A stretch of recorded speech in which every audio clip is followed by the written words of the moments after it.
All right, I'm delighted to welcome everybody here today for a seminar by Cedric Argenton. Cedric is here with us from the University of Tilburg, where he's associated with TILEC. It's almost we can think of TILEC as one of our sister institutions. And I have to say, it's a great pleasure to have Cedric talking about a paper that's co-written with Eric van Damme, because I first visited TILEC in 2003, I think it was 2003, and met Eric at that moment. And so it's great to see some kind of continuation of all of that now with a paper that's co-written with him and Cedric. So over to you, Cedric. Thank you so much. Thank you for the invitation. I'm very happy to be back to Norwich. It's actually my second time. And every time I come, the sun is shining, so I think it's always shining. The record is pretty good. I don't know if it's causal, but all right. So indeed, this is a paper with Eric van Damme, a colleague of mine at Tilburg University. So he's now officially emeritus, I think. But he's still, active in a couple of projects, including this one.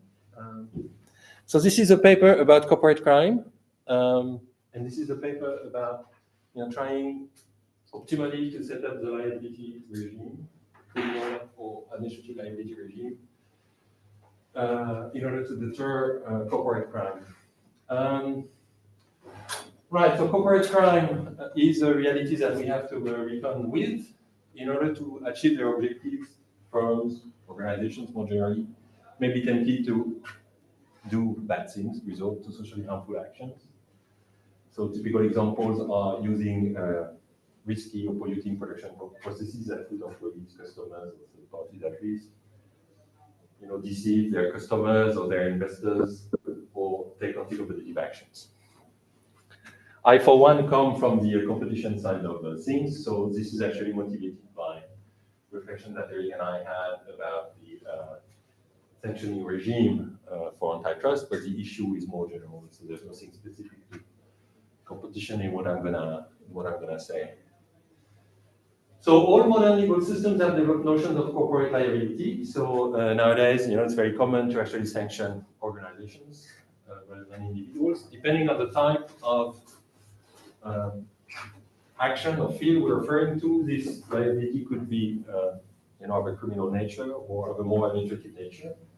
If you think of competition law, for instance, typically you have independent agencies that actually give administrative sanctions, although courts probably require them to meet the standards which are common in criminal cases. And so I'm not going to elaborate further on this legal distinction between criminal and administrative liability.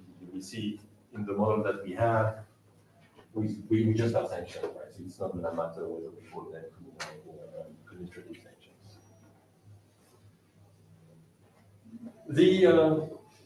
The fact that actually motivated that paper in the first place is that it's actually quite common for administrative regimes that aim at policing economic transactions to rely exclusively on corporate liability, so administrative sanctions on firms rather than individuals.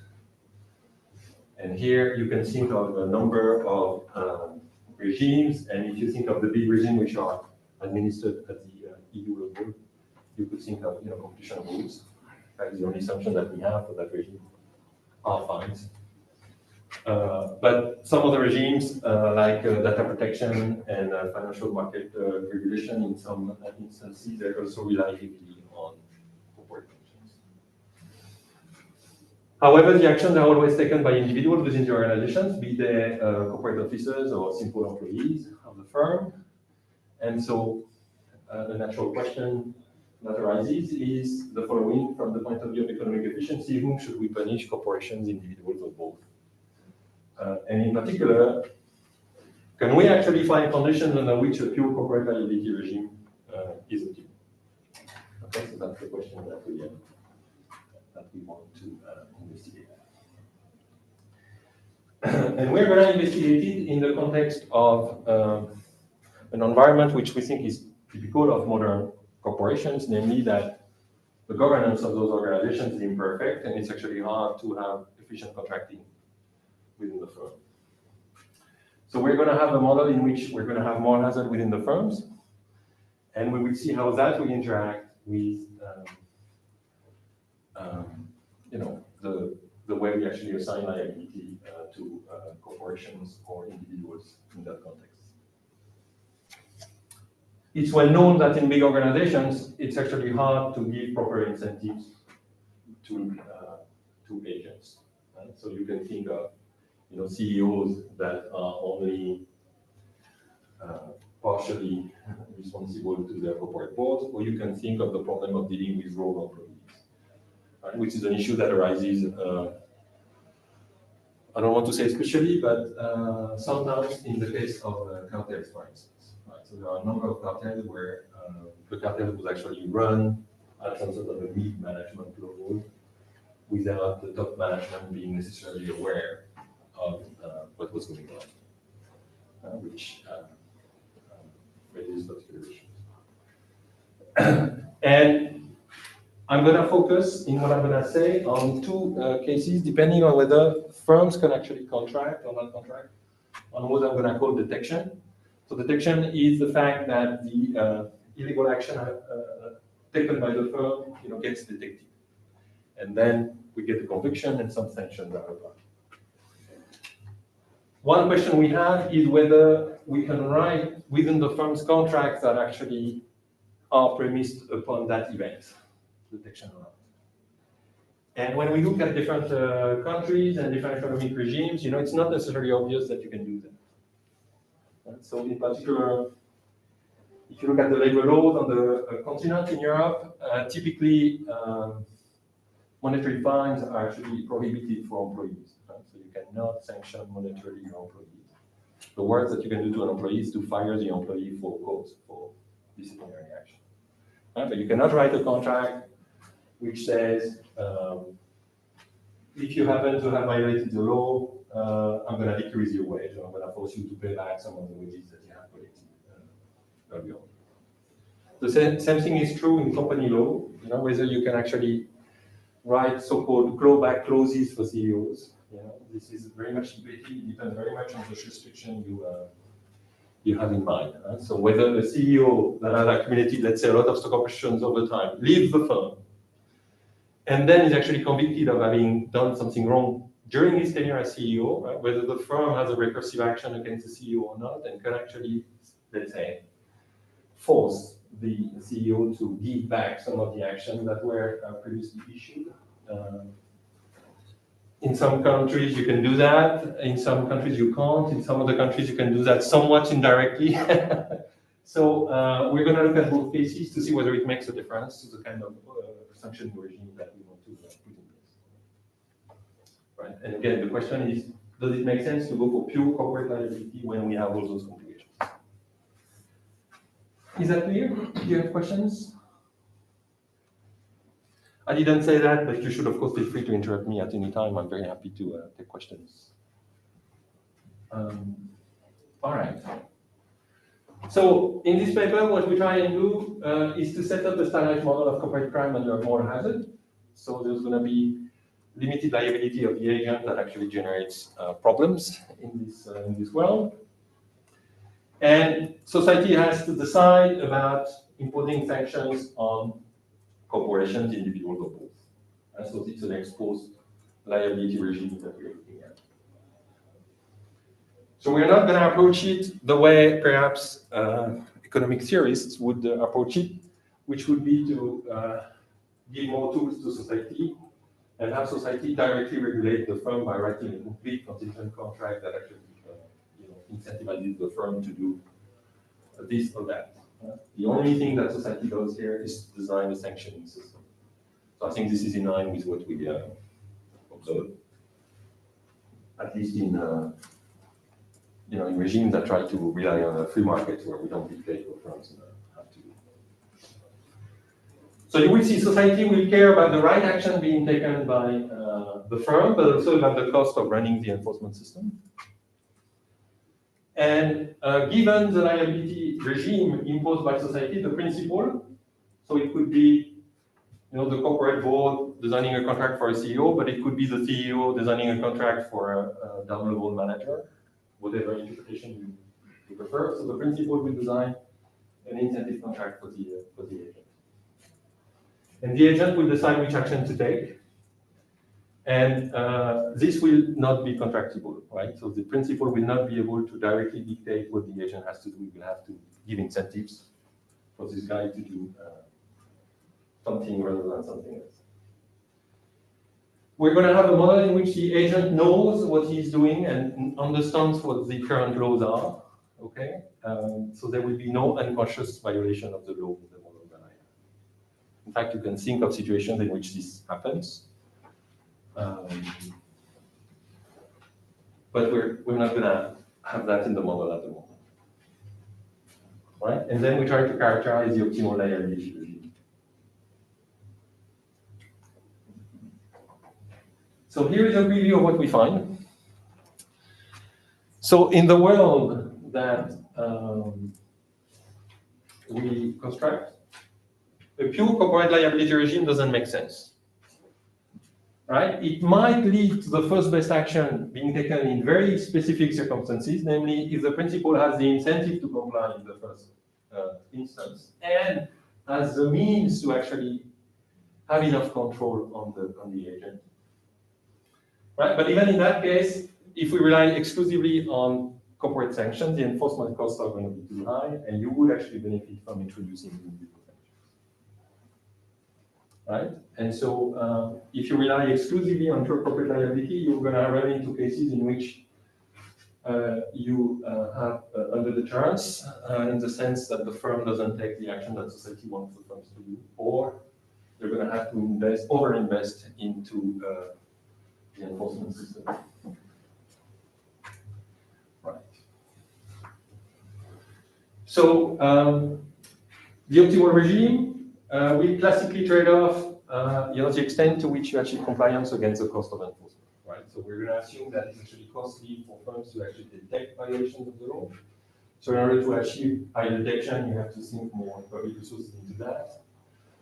And that is costly, and so you want to do that only if it helps you achieve deterrence to the correct extent. All right. So how do we relate to the related literature? Well, there is a literature that dates back from the early 1980s that showed several things, but among the things that it showed that if we have perfect contracting within the firms, in fact, the allocation of liability between the agent and the principal does not matter, because those two guys are in a contractual relationship. Vis-a-vis the outside world, they act as a pair, if you wish, and they internalize their joint interests. And so it doesn't matter whether you allocate the sanction to one or the other, because they can always contractually reallocate that liability between the two of them. So you have papers by Sykes and Kornhauser that are well known.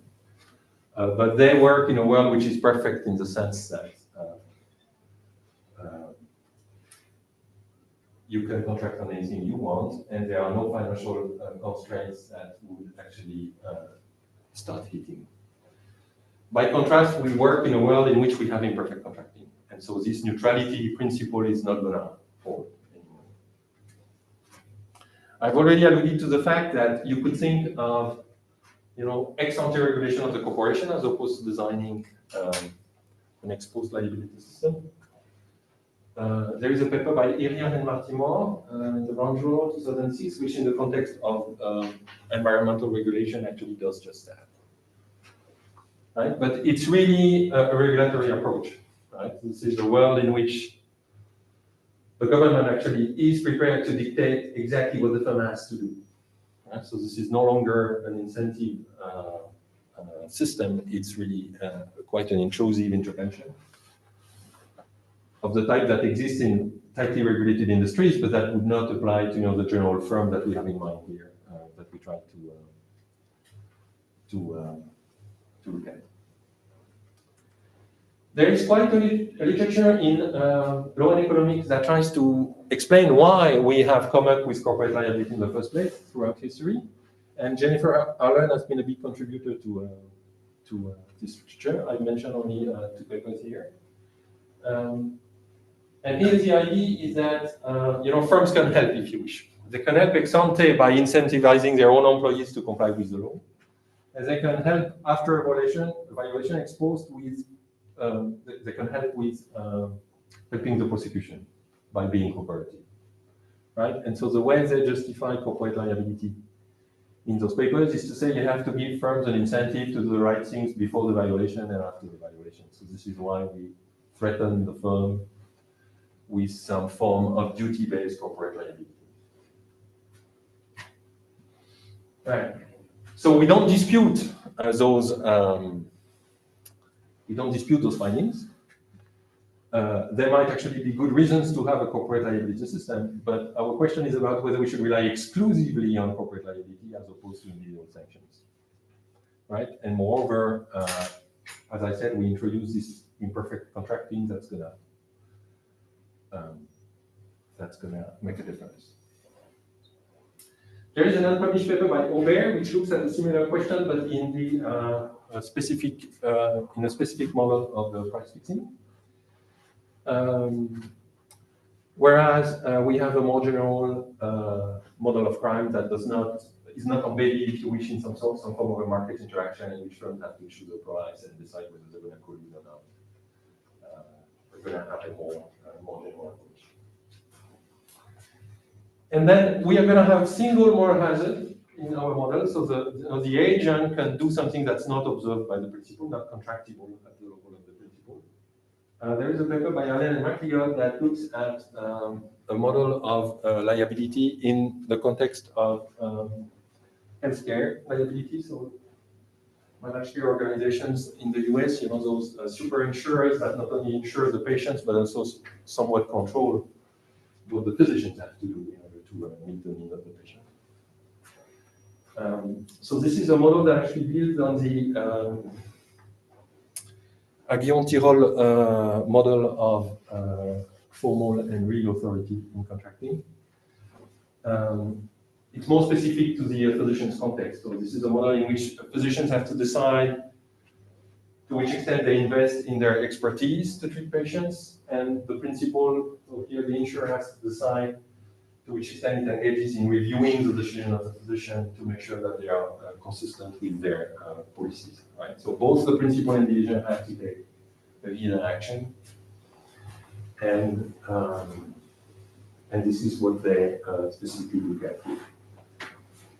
We do not tie our analysis to a particular context, and so we think we can derive things which are perhaps more applicable than just malpractice cases in the US.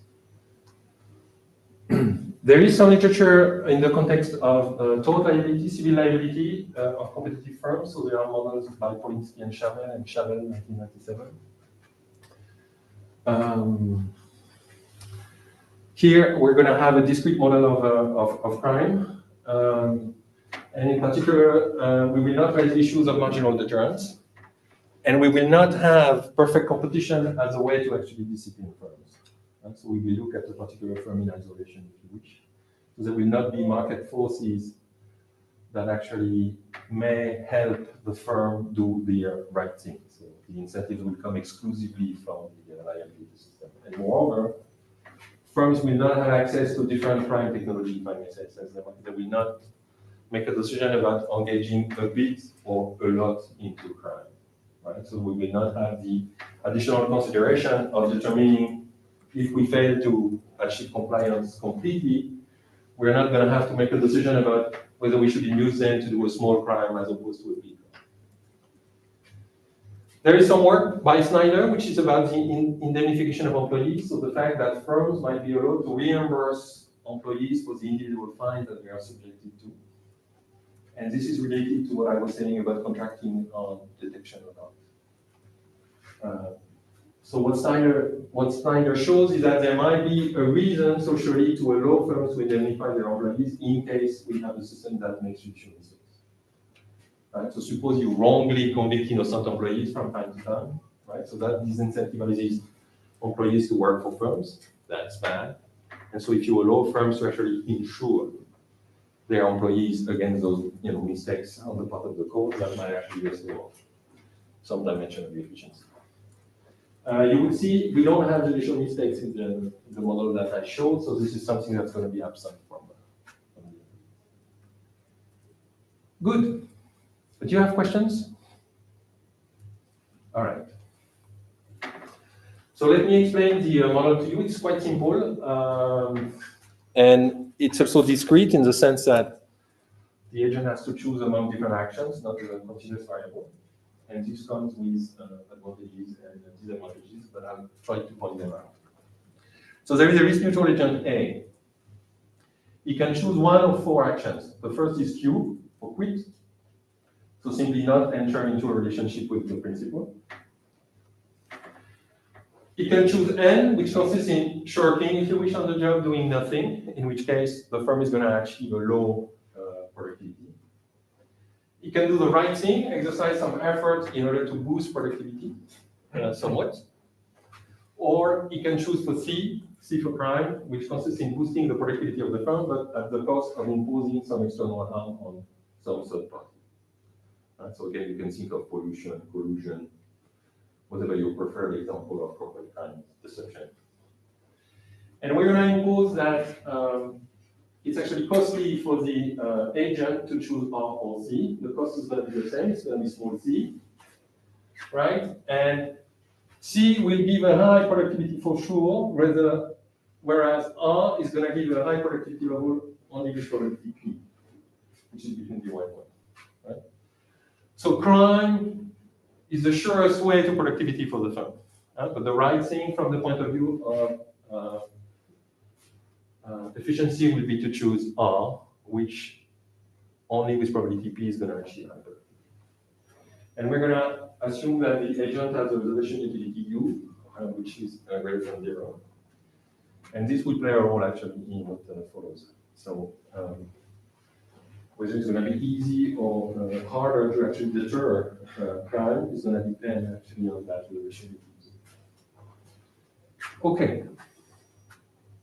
We also have a risk neutral principle. The only thing he does is to design an incentive contract for A. So he knows P, but he cannot directly dictate which action the agent is going to choose. So he has to actually write a wage contract, which is a function of the outcome. And the outcome from his point of view is whether productivity is low or profit is low, so that's pi N, or a profit is actually high, that's pi H. And the realization of that profit depends on the action chosen by A. If the agent chooses to quit the firm when the payoff to P is 0, if the agent chooses N, we get low profit for sure. If the agent chooses crime, we get high profit for sure. And if he chooses the right thing, we get PH with probability P and phi L with probability 1 minus P. Okay? We're going to assume that R is desirable compared to N. So we're going to assume that the gains from switching from N to R, which is this extracting profit that you have for the firm, is actually greater than the cost of exercising discretion. Okay, we're going to maintain this assumption throughout. One consequence is that when we do comparative statistics later on, you will see you cannot freely take P to the limit of 0 or 1, because if you were doing this, you would have to adjust either the profit or the cost in order to maintain that inequality. So just be careful with bringing P or C to 0 to 1. It's a bit more complicated than that. And as I said, the contractual imperfection comes from the fact that we cannot directly write a contract which says you have to take a particular action. The only thing that we can have is a wage as a function of whatever is contractible. So that's the level of profits. And in the case where we assume that we can contract on detection, whether a crime has been identified by public prosecution and a conviction obtained. Okay, so that's what we call contracting on detection. Okay, so society designs an exposed liability system. So it basically chooses the level of sanctions, LA for the agent, LP for the principal. Those are the sanctions that are applied to the agents in case we actually detect a crime. We're going to assume that punishment is limited, so there are upper bounds to the sanctions that we can impose to agents and principals here.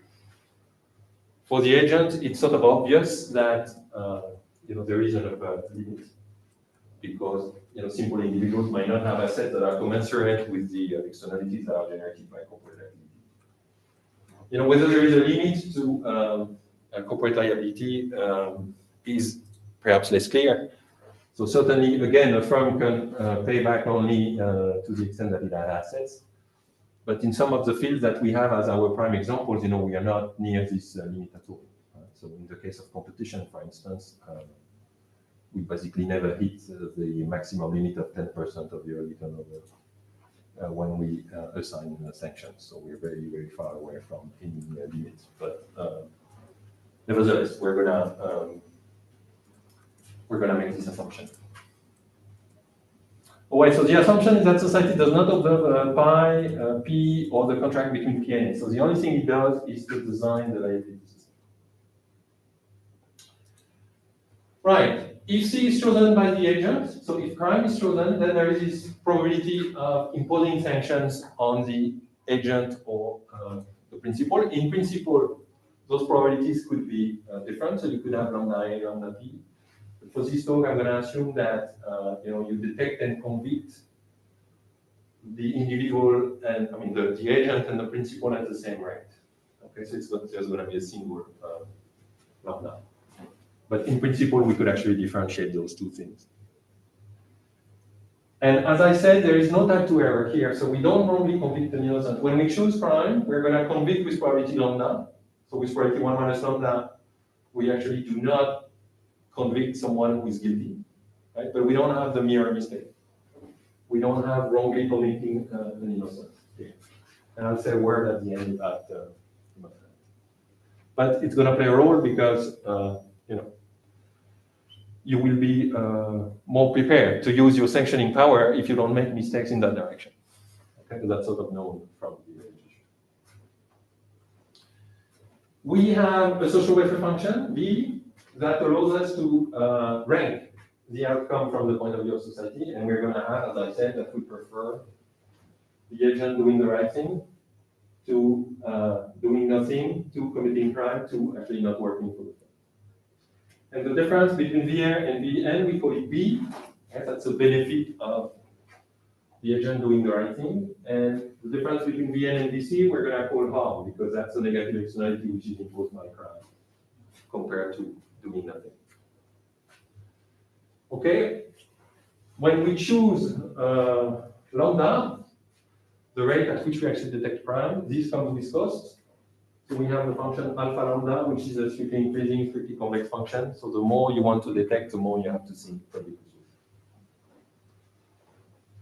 Again, since we have a single lambda, we have a single function. In a more general model, if you start making distinctions between lambda A and lambda P, you could think of a more complicated cost side, but I'm not going to do that today. And the social planner society is going to be utilitarian, so it's going to simplify and maximize the difference between the expected social welfare minus the cost of enforcement. Okay, subject to the fact that you cannot choose LA and LP which are above your upper bounds. Yeah? Okay. So in principle, there would be 3 contractable events. You could have the realization of low profit, the realization of high profit without a conviction, and you could have a state in which you have a conviction. And so we call them L, H, and D. But we're going to make the distinction between 2 cases, the case in which we can actually contract separately on D or not.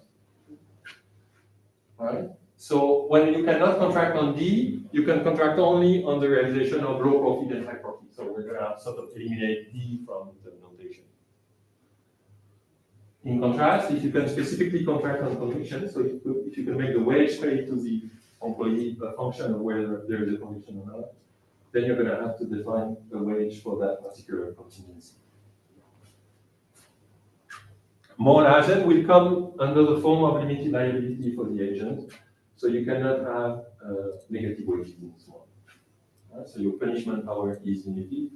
The worst that you can do to the agent in a particular state is simply to nullify the wage, but you cannot extract money from the agent. Is there any reason for the agent to prefer the cartel, and I may have missed something, doing the cartel rather than the higher productivity without the cartel? So there is no. Because your costs are the same to the agent in either way, right? And one could imagine that the cartel creation, the costs of being in the cartel might actually be lower than seeking high productivity for the agent. Yeah, so it's going to depend on the wage contract the agent is facing, right? If the agent doesn't have an intrinsic desire to choose R or C, okay? So we don't have, if you wish, an intrinsic motivation for complying with the law or being a criminal, okay? Our agent is a pure homo economicus here. So he simply tries to maximize the wage that he gets net of the costs of exerting action.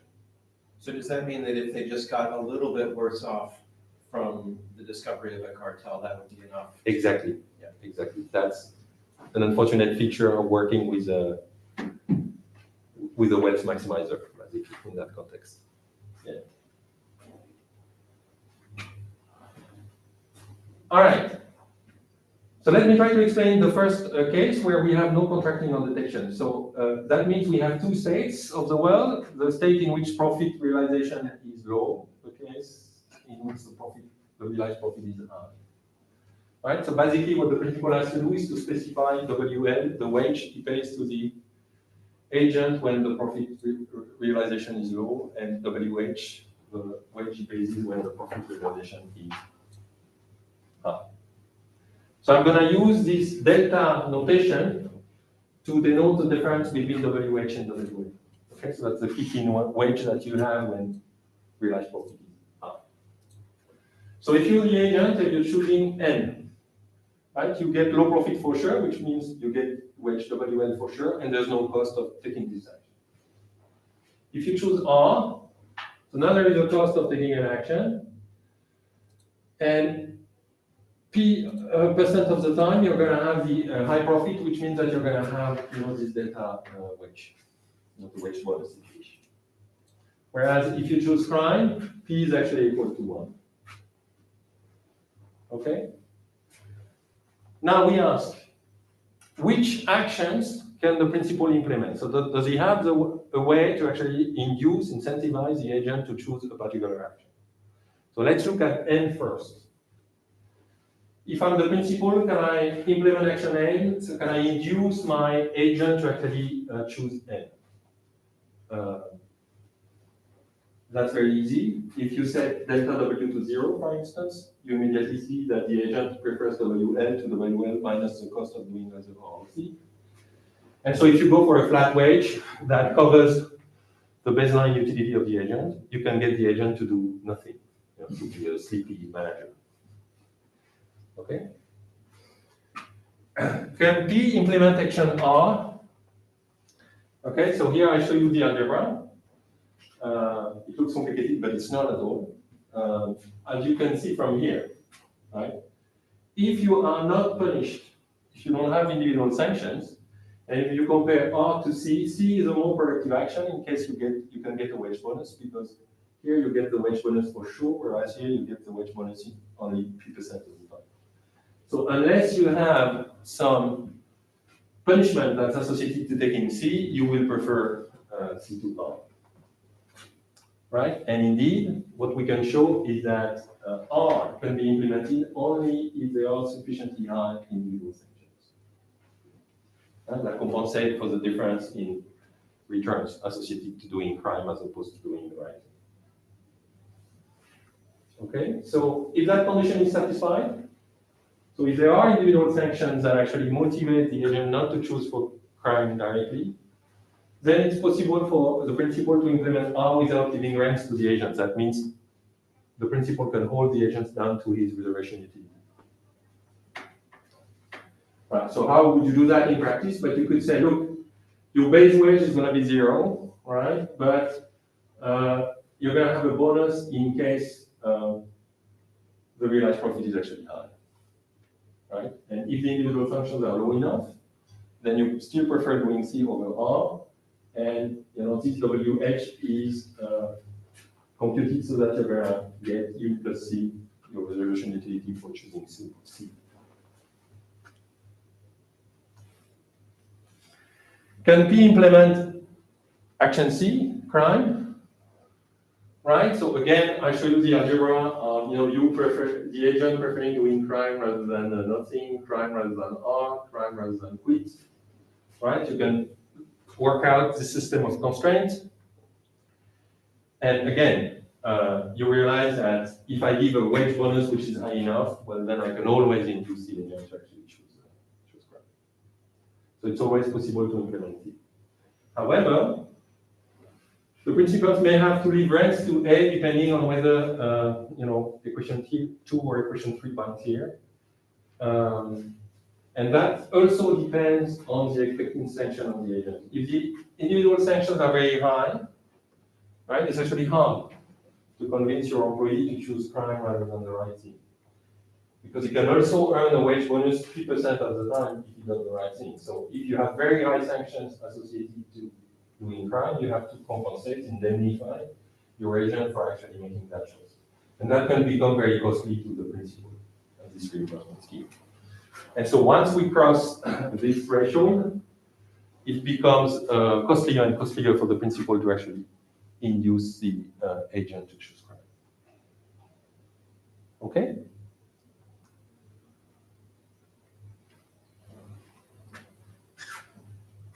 Okay, so that's just a verbal explanation of what I have just said. I just want you to realize that this threshold here depends on PC, but it also depends on you, right? So if the resolution utility of the agent goes up, right, you actually make it easier in some cases for the principal to actually induce crime on the part of the agent. Okay, and that's something which is somewhat worrisome. As you know from the literature on Damme and some others, the remuneration of, let's say, CEOs, for instance, in the past 25 years has exploded, right? So in our model, if you increase you actually make it easier for the agent to actually induce corporate crime.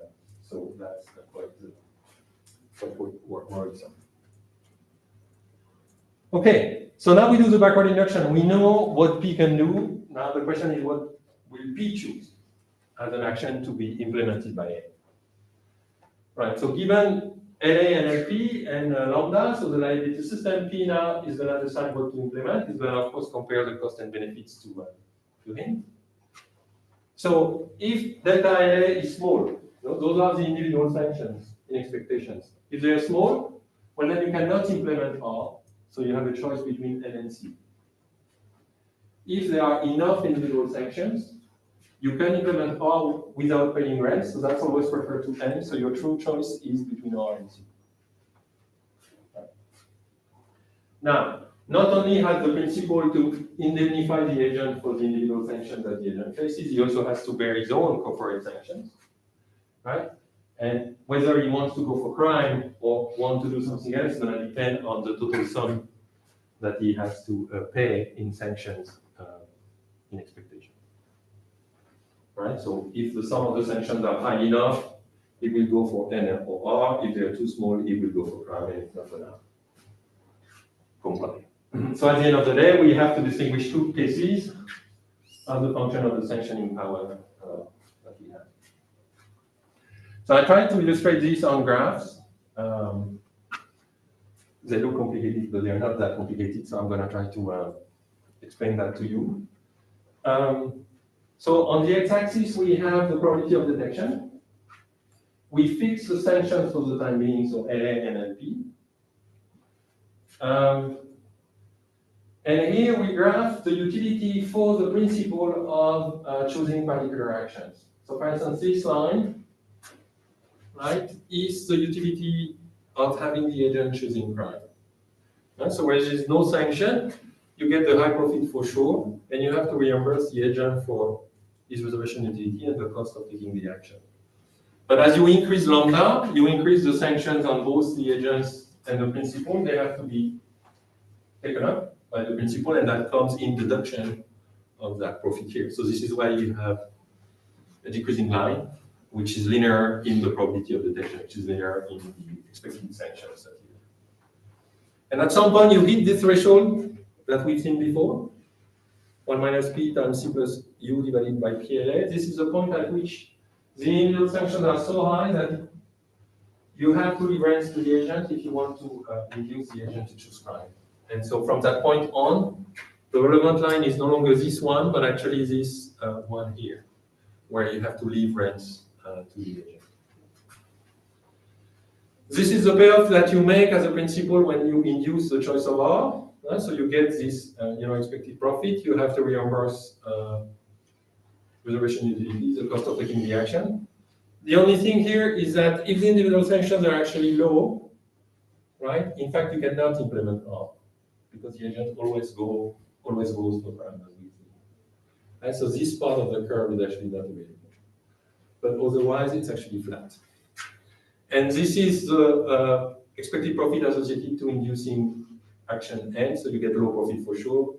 You just have to reimburse the utility of the agent.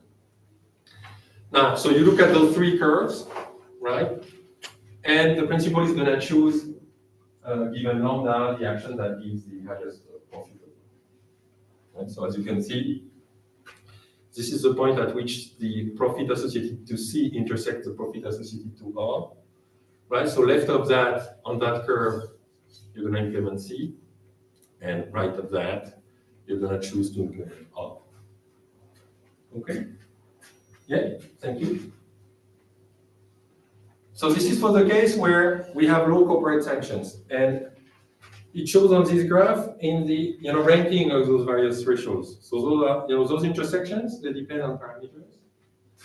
And here you can see that the intersection between R and C and the intersection between C and N, they are relatively high, which means that the sanctions that you have here, they're relatively small. And now we have a second case in which we have more sanctioning power. And if we have more sanctioning powers, those thresholds will actually move to the left of those two ones. Okay, that's what I show on the X graph. Right? So you see, we have the same two thresholds as before, but now we have beefed up LP, right? And so those thresholds are actually moved to the left.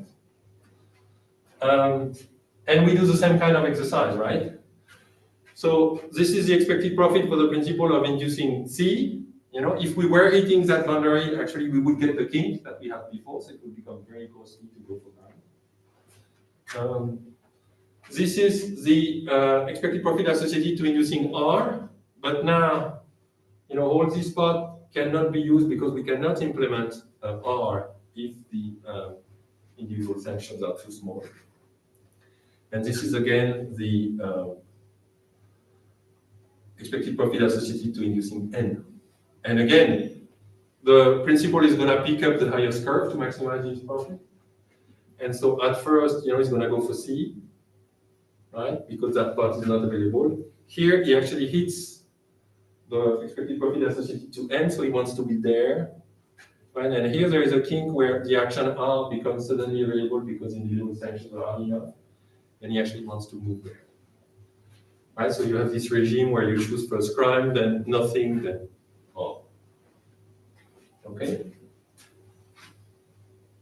So what would you want to do as a social planner, as society? Well, first of all, you would want to use all the sanctioning powers that you have. So the model is, Beckerian in that sense. You go for maximum punishment because there's no downside to punishment.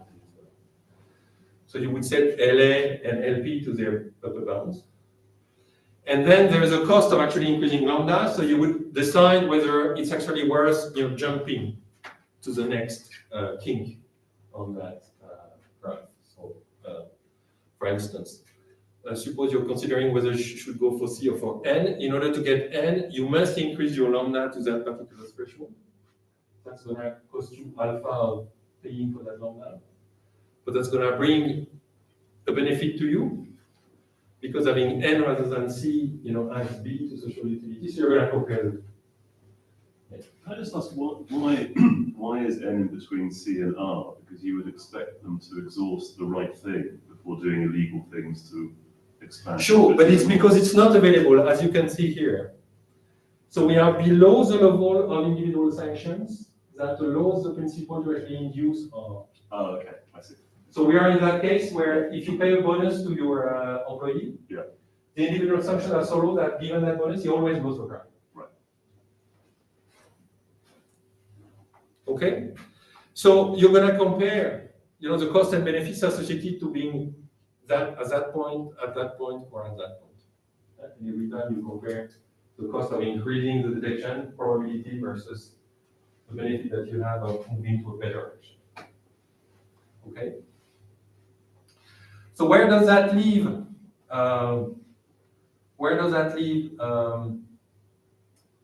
Pure corporate liability regimes?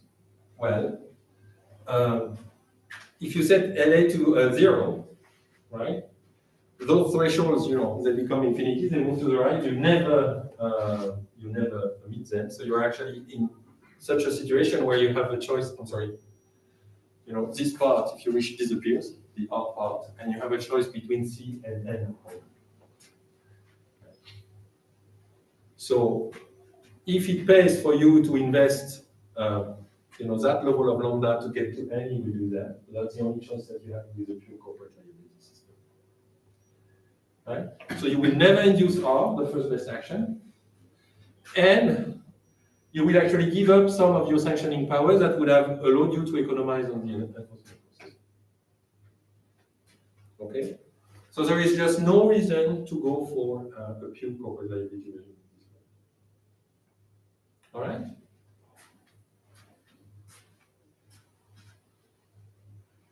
And this is what I say here in so many inequalities, but that's basically what we have. Right, so it's never optimal to go for pure corporate liability level.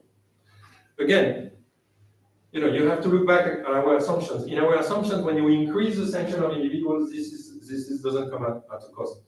The cost is increasing lambda the probability of detection. So here there is really no downside to imposing individual sanctions. So indeed, this is what you want to do. Okay. Very quickly, because I will not have the time to go over the details. There is a second case where you can contract on detection. Right? So now you can make the wage a function of whether there is a conviction or not for crime. What does it change? Well, it's not obvious what it changes because you give more contractual tools to the principal. So the principal should have an easier life of implementing the action that he wants. And indeed, that's the case. Because that's the case for both R, the right action, and C, crime. Right? And this you can see very easily. If you want to induce your employee to choose the criminal action, now you can directly pay for crime. You can say, look, I'm going to set your wage to 0 if I see a low profit, a high profit without a conviction. And I'm going to pay you only if there is a conviction for crime. Okay, and if I choose this number right, I'm going to cover the reservation utility and the cost of the agent. And so I can always induce collusion without paying rents. And you remember in the previous case, I had to pay rents if the individual sanction started being high enough. But here, it becomes easy for me to contract for crime. Conversely, it's also easier for the principal to actually implement the right action. And so before, we said, if the individual sanctions are too small, you can never convince the agent to actually choose R rather than C, because if you give a bonus, he immediately jumps to crime. But here, you can discourage that because you can actually punish the agent in case of a conviction. So you can pay a bonus for the high profit, but if there is a conviction, you can set the wage to 0. Right? And that gives you some traction to actually move the decision in favor of R over C. Okay? So contrary to what we had before, now we can always implement R when we contract on detection. But you might have to pay some rates. And the reason for that is that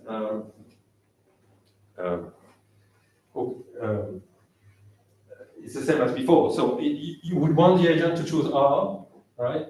And you're giving a wage bonus in case of high profit, and you're punishing in case there is a conviction. But if the probability at which we convict is actually small, this is not much of a threat. So the agents still have an incentive to go for C rather than R. So in order to discourage that, you have to start paying a wage even when the realized profit is actually low. So you're gonna need a WN which is actually strictly positive, and that's gonna be costly to you as well. Okay, so we do the same type of analysis. I spare you that. At the end of the day, we go to the same kind of comparisons depending whether corporate sanctions are high or low. You have a choice between C and R, or you have this choice between C and R. And again, whether you want to be here, here, or here, it's going to depend on the cost of enforcement versus the social gains of inducing the right thing. Okay, so do we want a pure corporate liability regime here? Well, again, it's actually possible to get to R with a pure corporate liability regime. Right? So one of the lessons of the model is that if you want to have a pure corporate liability regime, but at least allow the firms to contract on detection, to actually punish the agent in case of crime. Right? But this is still inefficient in that world because, again, you're dispossessing yourself of the ability to have extra sanctions in the form of individual sanctions that will allow you to diminish the probability of detection. And so you're underutilizing your sanctioning power if you don't have individual sanctions. Okay? So this is less bad than before for pure corporate liability, but it's still bad. All right, so let me conclude what we are trying to show with this model. So the way I view it now, after having done this work, is that pure corporate liability is a regime of delegated enforcement. Now you're basically telling the firm to do the work for you of incentivizing the agent to comply, right? So this is going to work if and only if the firm itself has enough contractual ways to actually discipline the agent, right? And this comes under the form of contracting on detection. And even in that case, having individual sanctions actually relaxes the problem of the firm under imperfect governance because the public sanctions on the individual, they are a substitute for the limited contractual sanction that the firm has. And so the worst you can do to the agents is setting WT to 0. If you could, and if you're a compliant firm, you would actually have a negative wage in case of conviction. But you cannot do that. So the public individual sanctions they actually add to what you can do with your contract. Right? They're direct substitutes in our model. So we have a falsifiable prediction for compliance in our model. So a firm that actually complies designs a contract that punishes the agent for detection. And what worries me is that this is not what we observe in the world. If you look, especially in cartel cases, if you look at what happens to the individuals that were involved in cartels, they are almost never sanctioned by the firm. In some cases, they're actually promoted. There is this paper by Gonzalez, Smith, and Yermak in management science that actually looks at in the US context. So a context in which we actually occasionally punish individuals. Okay? Now, even in that context, they show that we don't have that firms punish managers when there is a violation of the law that's predicted. Could that possibly be because the firms could be more seriously punished if the agent revealed every single piece of information they had to the government in the worst way possible for the firm? That's possible, actually. No, I think they do try to induce the cooperation of their own employees when they have a case against them. Yeah. And this is not something we have in the model, so this is a fair point. I was going to say, the more common problem is that to apply for leniency, they're required to ensure the cooperation of all current and former employees. So that makes it very difficult to punish.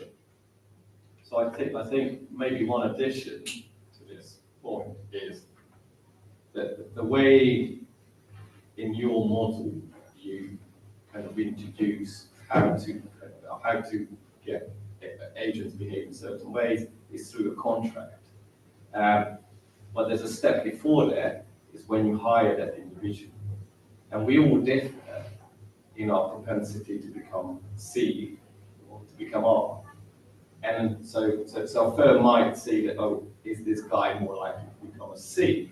And then they can decide whether they want to hire him. And what's interesting here is, I think Andreas has done some work on it, is that, what is the chance of someone being convicted and even done time, to then, as soon as they release, they get hired by another firm. And there is clear evidence that that guy is clearly going to be a C, not an R, and they still rehire them. And actually, they probably merited the badge of honor that they've done time. Yeah, I don't know about that. It's not obvious to me that they have to be C types again. I think I want to set the ability for people to redeem themselves. But certainly, this is not what the statistical analysis shows. So yes, indeed. Now, what you say about selecting the right guy, so we don't have that in the model, but it comes into choosing the action that you want to have. And in the case where you don't have contracting or detection, you actually hire an N guy. Okay? So in practice, this is the equivalent of saying, I don't want to hire a manager which is too aggressively pursuing profit because he might be tempted by crime.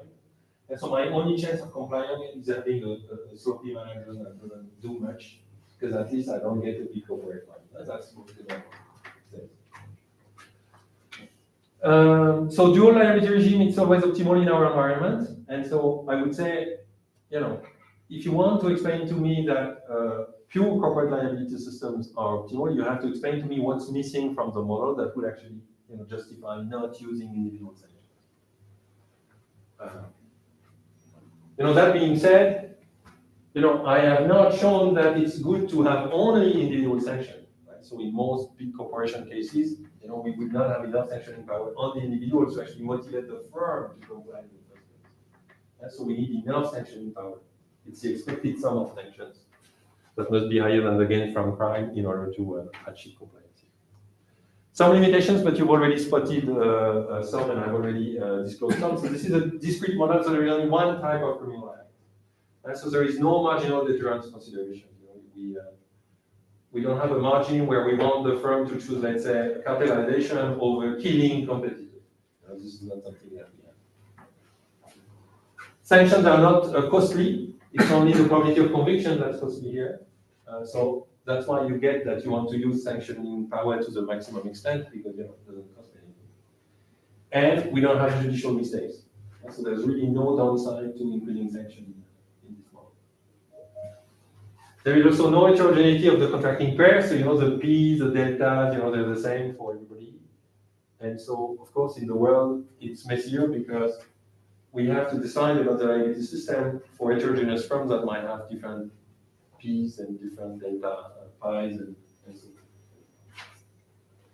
And also, my understanding from talking to people in practice is that there is probably a trade-off between the size of the sanction and the likelihood of conviction in practice. Right? So here we assume that the two things are separate. And so if you increase LA, it doesn't change long term. Right? But especially in criminal or criminal-like proceedings, I think people have this notion that the higher the sanctions, the more scrutiny you face from courts. They are more reluctant to actually give you a conviction, which means that the product of delta and N might actually be an inverse U-shaped curve in practice, not an increasing value. And so that would actually come in reduction of the sanctioning power that you have if the choice between L and lambda becomes linked. All right. That's what I wanted to say. Thank you. Okay, thank you very much.